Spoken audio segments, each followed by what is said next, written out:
English completing story writing. Title হচ্ছে a forgetful professor to celebrate his marriage day, অর্থাৎ একজন বিস্মৃতিপরায়ণ বা ভুলোমনা একজন অধ্যাপকের গল্প, যিনি কিনা তার ম্যারিজ ডে উদযাপন ভুলে গিয়েছিলেন। Once there lived a brilliant professor in a city. এক শহরে কোনো এক সময়ে একজন নামকরা অধ্যাপক বাস করতেন। He was also a very nice person. তিনি ব্যক্তি হিসেবে ভালো ছিলেন।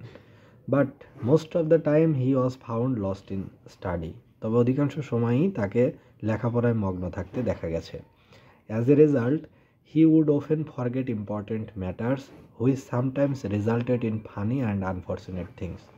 কিন্তু পড়াশোনায় অত্যন্ত মগ্ন থাকার কারণে মাঝে মাঝেই তিনি গুরুত্বপূর্ণ অনেক বিষয় ভুলে যেতেন এবং অধিকাংশ সময়েই সেগুলো হাস্যকর এবং দুর্ভাগ্যজনক একটা পরিস্থিতির সৃষ্টি করত। Once his wife requested him to celebrate their marriage day in a grand way. একবার তার স্ত্রী তাকে অনুরোধ করলেন যে এবার আমাদের যে ম্যারিজ ডে, ম্যারিজ অ্যানিভার্সারি, সেটা অত্যন্ত জাঁকজমকের সাথে পালন করা হোক। He loved his wife very much. সে তার স্ত্রীকে অত্যন্ত ভালোবাসতেন।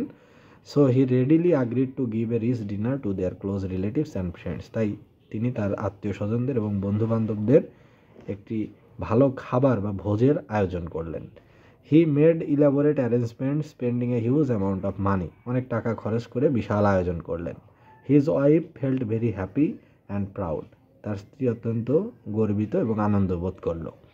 On the appointed day his wife dressed herself as beautifully as possible. যতটা সম্ভব ঠিক ততটা সৌন্দর্যভাবে সেই স্ত্রী ওই নির্দিষ্ট দিনে নিজেকে সাজালো। Their children were also nicely dressed. তাদের সন্ততিদেরও খুব সুন্দরভাবে সাজিয়ে দেওয়া হয়েছিল। Everybody in the house was very happy and busy. বাড়ির সবাই ছিল খুবই খুশি এবং খুবই ব্যস্ত। At the appointed time they got ready to receive the guest warmly. নির্ধারিত সময়ে তারা তাদের গেস্টদের অভ্যর্থনা জানানোর জন্য রেডি হচ্ছিল। About 40 minutes passed by. প্রায় 40 মিনিট চলে গেল। But not a single guest came. কিন্তু একজন লোকও এলো না। They did not take it seriously as they knew that the Bengalis are never punctual. তারা এটা সিরিয়াসলি নিল না, কারণ তারা জানতো যে বাঙালি জাতির লোক, বাঙালিরা সাধারণত সব কিছু দেরিতেই করে। ইন দ্য মিন টাইম, ইতিমধ্যে অ্যানাদার 30 মিনিটস পাস্ট। আরও 30 মিনিট চলে গেল। Still there are no signs of guest coming. কিন্তু এখনও পর্যন্ত কোনো গেস্ট এলো না। They now grew much disgusted with the guest. এবার তারা অতিথিদের বিষয়ে খুবই বিরক্ত বোধ করলো। But they could not help waiting. তারা আর ওয়েট করতে পারছিল না। But when the delay had grown to full 2 hours they were all in great despair. কিন্তু যখন প্রায় বিলম্বের সময় 2 ঘন্টা হলো, তখন তারা হতাশ হয়ে পড়ল। The professor gave up all hope of the arrival of the guest and return to her study room and sat down to study.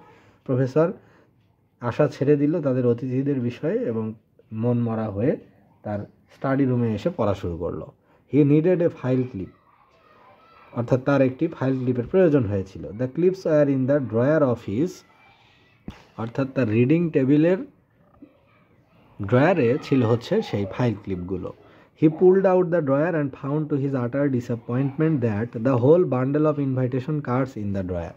তখন সে ড্রয়ার খুলল এবং দেখল, অত্যন্ত হতাশার সাথে দেখল যে ইনভাইট করার যে কার্ড, আমন্ত্রণপত্র, সেই সবগুলো ওই বান্ডেল, আমন্ত্রণপত্রের বান্ডেলটি তার ড্রয়ারেই রয়ে গেছে। অর্থাৎ সে কাউকে দাওয়াতই দেয়নি।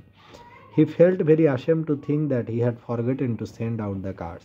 তখন সে অত্যন্ত লজ্জিত বোধ করলো এই কথা ভেবে যে সে আসলে তার বন্ধুবান্ধবদের কার্ড পাঠানোর কথাই ভুলে গিয়েছিল, আর এই জন্যই তার বন্ধুবান্ধব, আত্মীয় স্বজন, ফ্রেন্ড কেউই আসেনি। তো এই যে স্টোরিটি পড়া হলো, এটি পড়া হলো lecture HSC English for today এই গাইডটি থেকে। তো এটি আসলে একটা ফরগেটফুল প্রফেসরের গল্প, ভুলোমনা প্রফেসরের গল্প, যিনি অত্যন্ত ব্যস্ত থাকতেন, অ্যাবজর্বড ইন স্টাডি, অর্থাৎ সবসময় পড়াশোনায় মগ্ন থাকতেন, চিন্তায় মগ্ন থাকতেন। এই জন্য তার অনেক ইম্পর্ট্যান্ট জিনিস তার মনে থাকতো না বা তিনি ভুলে যেতেন। এরকম সে একটি অনুষ্ঠানের আয়োজন করলো, কিন্তু অনুষ্ঠানের যে দাওয়াত কার্ড সেগুলোই আসলে পাঠানোর কথা তিনি ভুলে গিয়েছিলেন। এইভাবেই তার ভুলে যাওয়ার কারণে ফরগেটফুল মাইন্ডের জন্য অনেক আনফর্চুনেট সিচুয়েশনের শিকার তাকে হতে হয়।